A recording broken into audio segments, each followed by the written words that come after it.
Prophecies, some written, some foretold. For over 1,000 generations, sentient beings who possessed the gifts of the Force were sometimes blessed with the ability of foresight. Through the Force, they were able to see in time, sometimes even beyond their own. As we know, the Force itself has a will to keep leaning towards balance, and it looks to achieve this in any way possible. The prophecy of the Chosen One is the one we are all familiar with, as it speaks of a being born from the Force who will restore it back into balance. But did you all know that within our own galaxy, there was a prophecy similar to the Chosen One's foretold about Luke and Leia Skywalker long before their birth? But before we dive further into the subject, if you're a fan of Star Wars lore that focuses on the old expanded universe, then hit that subscribe button in order to keep up to date with all of the Legends content that is uploaded to the channel. Also, if you enjoyed this style of video, don't forget to leave a like as it does support the channel greatly. Now, back to our discussion. Our story comes from issue number 6 of the Dark Empire comic series, just a few years after the climactic Battle of Endor, which saw the destruction of the second Death Star as well as the destruction of the Emperor. As our heroes would come to find out, this kind of evil would not stay buried for long. By this point in time, Luke Skywalker had already become a more experienced Jedi Knight, well on his way to achieving master levels of power through the Force. During a raid that saw the rebels utilize captured Star Destroyers to their advantage in order to combat the efforts of the remnants of the original Empire which still lingered, the Star Destroyer that was commanded by Luke personally with the help of Lando Calrissian, who was also on board. During the ensuing battle, the Star Destroyer, which they had named the Liberator, had been severely compromised, causing it to crash land into the Imperial controlled system below.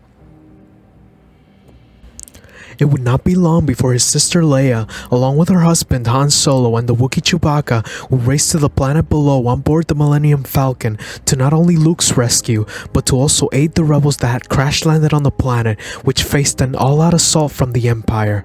The battle was fierce, with the rebels being on the back foot for nearly all of its duration. It would take the might of Luke and Luke alone that would buy the rebels the time they needed to evacuate from the planet, with him bringing down an entire AT-AT walker by himself. After the battle concluded, Leia had gone over to check on Luke, but something was different, odd, and the Luke that was on the face of her brother she had never seen before.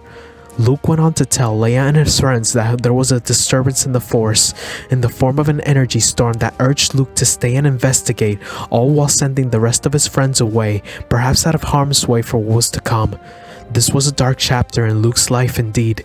Luke then allowed himself to be swept up by the storm, while the others are only forced to flee before they find themselves in the eye of the storm. Luke would not be completely alone though, as the astromech R2-D2 would decide to stay right beside him as they are then both swept up by the storm. It would be later discovered by Luke as well as the other rebels that the Imperial-controlled planet housed a secret laboratory which existed to serve the purpose to store and create clone bodies of Chief Palpatine himself in order for the Sith to return to the physical world through the essence transfer onto one of these clone bodies, allowing him to essentially rise from the dead. Luke and R2 had survived the energy storm that had consumed them, somehow being transported by the storm itself to a transport ship already in hyperspace. They had ended up on the orbit of a planet known as Biss, located deep in the core of the galaxy. Once they had landed, Luke's arrival had appeared to be anticipated by the presence who pulled him and R2 to this strange world, as once they had reached the landing port, an energy cage of sorts was already set in place to trap the young Skywalker and his droid companion. Luke and R2 are then carried through the strange city. Skywalker had described the city as beautiful, and yet with every step they took towards the entrance, the intensity of the dark side grew all around him.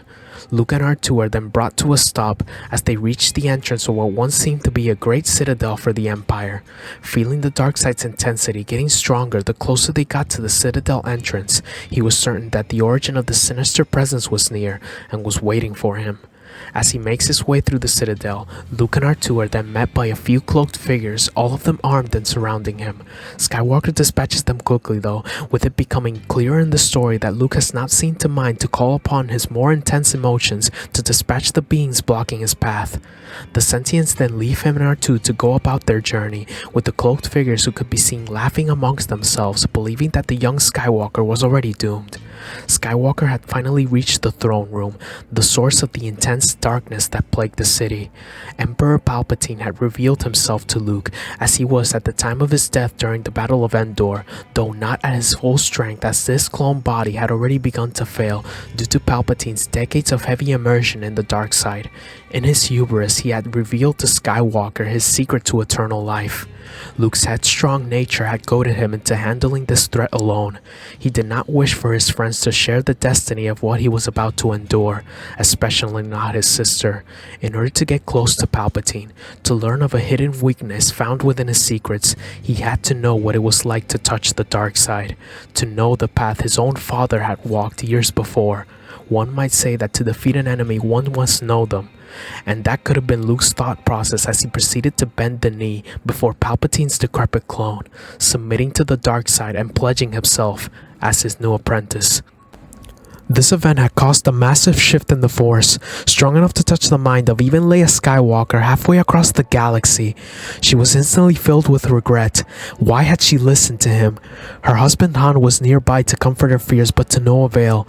She knew deep within herself that Luke was in grave danger. Han then goes on to meet Chewbacca at the hangar below.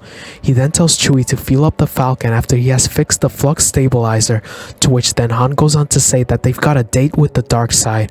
Throughout the story, Leia would go on to have visions of her brother being lost to the dark side, with one instance where she was visited by an astral projection of Luke himself, which he had created using the dark side of the Force. Because the form was dark side in nature, Luke was able to alter its form, with him initially appearing to Leia in the form of Darth Vader, their late father, as he was before he was redeemed by Luke.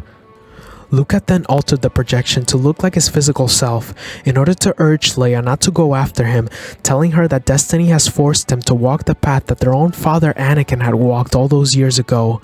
Leia was baffled by this. She knew this could not be. She went on to plead with Luke not to align with the dark side. How could he save them with it when all it would cost is his own destruction, as well as the destruction of the beings he had sworn to save? The vision was then interrupted by Palpatine's corrupting presence, which had caused Leia to briefly pass out. Throughout the Dark Empire arc, Leia would go on to give herself up to the resurrected Palpatine, similar to how her brother would give himself up to save Anakin from the same Darksider just years prior. Palpatine would attempt to sway Leia to his cause, with him even showing Leia an ancient Jedi device known as a Tedran holocron that he had within his possession. For those of you unaware, the Tedran holocron was created over 4,000 years before the Battle of Yavin. It was essentially an older version of what we have seen of a regular Jedi holocron, with this one being smoother in its design, being created using a combination of ancient organic crystalline formations and hardware, with the device even coming with an activation button on its side, uncommon for a regular Jedi holocron, which greatly depended on one's own connection to the Force. When this did not work, Palpatine proceeded to threaten her with his dark side secrets of essence transfer, explaining to Leia how he could enter the body of anyone and overtake their soul, any being, even the child that was already inside Leia's womb. This prompted Leia to take advantage of Palpatine's decrepit state and escape with the brief assistance of Luke in the process. The prophecy we are referring to comes from within the very holocron that Leia had taken from Palpatine.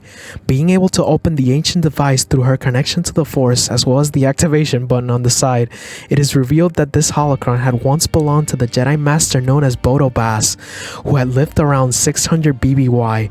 The prophecy was revealed to be written by Boss's own master 1,000 years before Leia and Luke's own time, and it goes as follows. A brother and sister, born to walk the sky, but reckless brother falls into Darkseid's eye. Jedi sister carries hope for the future in her womb. Only she can save the Skywalkers from certain doom. A Jedi, killer wants to tame her. Now the Darkseid lore comes to claim her. She must battle join against this thief, or the dynasty of all Jedi will come to grief. As we can see, the prophecy had predicted Luke's own fall to the dark side 1,000 years before he and Leia were even born, but it does not stop there. It would also make mention of Leia's own involvement in all of this, as she would be the only one who would stand a chance in bringing Luke back from the edge of darkness, as only together they were able to overpower Palpatine, who would be consumed later on by his own Force storm that he had created in what we would call a blind fury. Now, my friends, I will pass on the discussion on to you. Did you know of the existence of this prophecy before the creation of this holo recording? If so, let me know what you all think and if you found it as interesting as I did. If you stayed up until the end of this video, thank you so much for your continued support of the channel. We will hopefully see you on the next lore video. Stay safe, my friends, and may the force be with you always.